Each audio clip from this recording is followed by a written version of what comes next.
What up, guys? JP back at you once again, bringing you guys week number 7 in my 365-day challenge. This is where I attempt to watch 365 films in just 1 year's time. And continuing along, we have Hannah Dama: The Origins. This is from the year 2014. I got a press copy from Olive Films.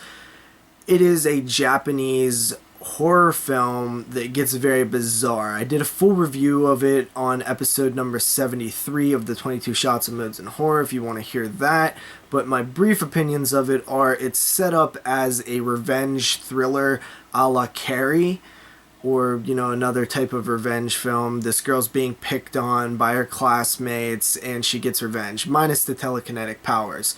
And then it's kind of a Japanese twist on the idea where all of a sudden it kind of changes what the film is.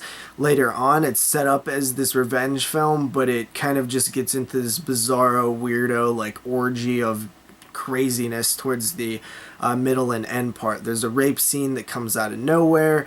There's this girl who burns the sides of her thighs and her vajayjay. It's just sort of a weirdo movie.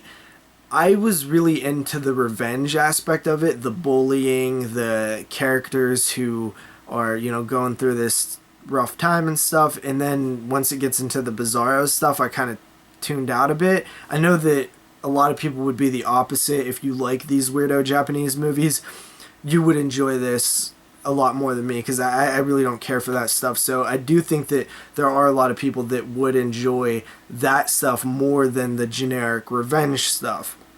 I'm kind of flipped on that, though.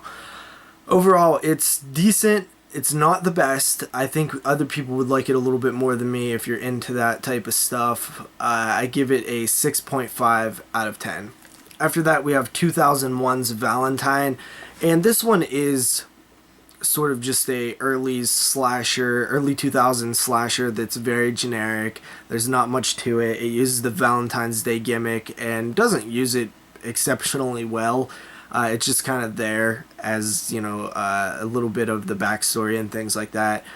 You know, if there's one thing that I could really criticize, is that it feels very fake, like plastic. Like the characters and the setting, where they live, who they are, what they do for a living, how they interact with each other, the places they go, the cars they drive, just the overall sense feels very plasticky, or like Barbie doll. It's unrealistic. It's so far removed from what I know and what the average person knows as reality, that it's kind of hard to either care for the characters, root for them, feel an emotion towards them, because they don't feel real.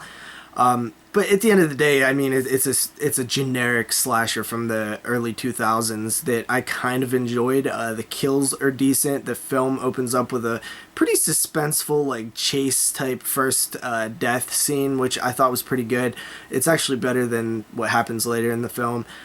There's kind of a twist ending. The very end I thought was decent-ish. It's, you know, not terribly bad, that's for sure. It's kind of average, slightly above average. I give it a 5.5 out of 10.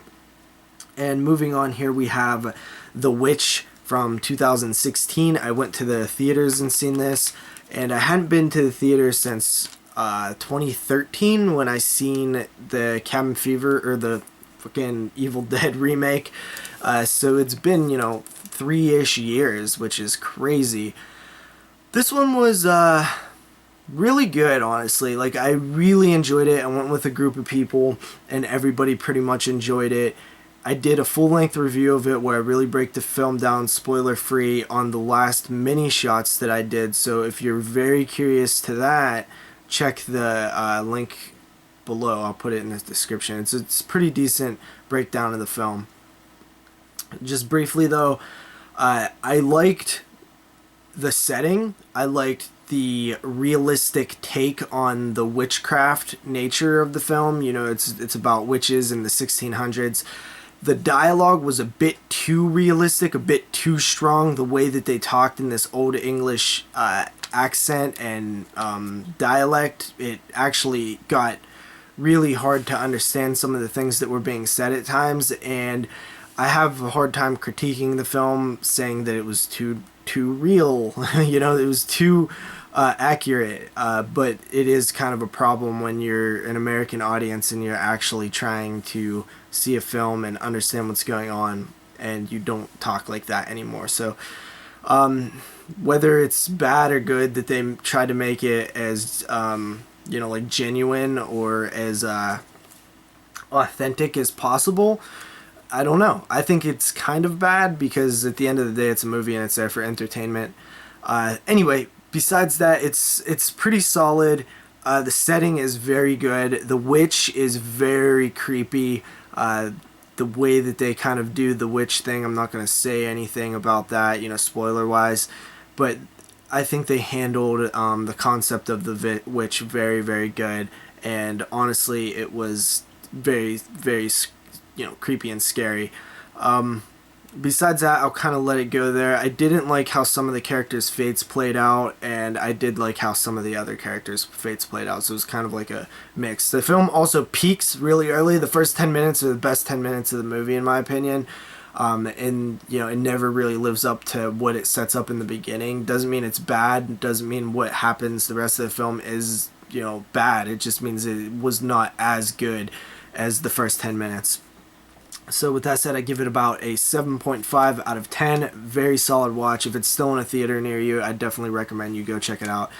And then finally for this part, guys, we have one more film, and it is the Cabin Fever remake. So this film, honestly, is sort of...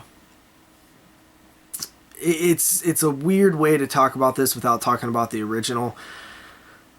It's not as bad as everybody's saying. It's pointless. There's no need for it. It's not a shot-for-shot remake, but it's definitely a scene-for-scene remake. And it's kind of a pointless movie.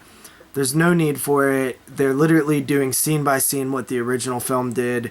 But it's very jarring at the beginning when you have the new characters who have the same names as the other characters. They are doing the same things, they're saying the same lines, but they're different people, and it's very jarring. Once you kind of get used to that, the film flows a little bit better. But a lot of the secondary characters, like the guy at the gas station or the kid Dennis or whoever, they all are atrocious. Like, the acting is so bad for the secondary characters that it's like embarrassing at times.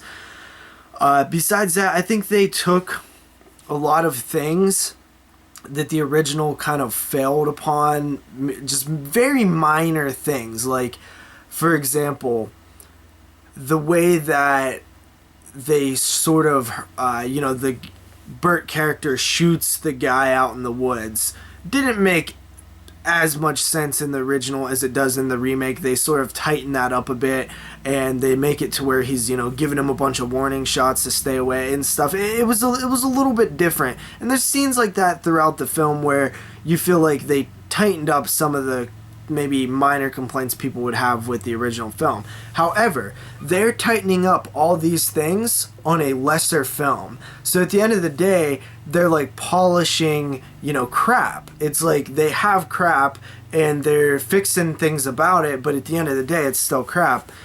As in the original was a good movie with these problems that weren't fixed. So it's sort of a weird dynamic. I didn't love it. I did find it honestly entertaining, though. Like, I did laugh out loud a few times. I did like some of the changes. It's just a pointless goddamn movie. There's no point for it at all. It's definitely a lesser film. It's definitely not as good, but it is not as bad as people were making it out to be. If you took that film by itself, the original never existed, and you watched it, and it just came out in 2016, people would be like, oh, you know, it's a pretty decent movie this year. It's not super good, but it's all right. And that's how I feel about it. I give it a 6 out of 10. And with that said, guys, I'll see you guys next time. I got a ton more movies that I'm just holding off on because I need to talk about them in other places. So for now, they'll be, you know, postponed, but I'll talk about them soon. Peace out, guys. Later.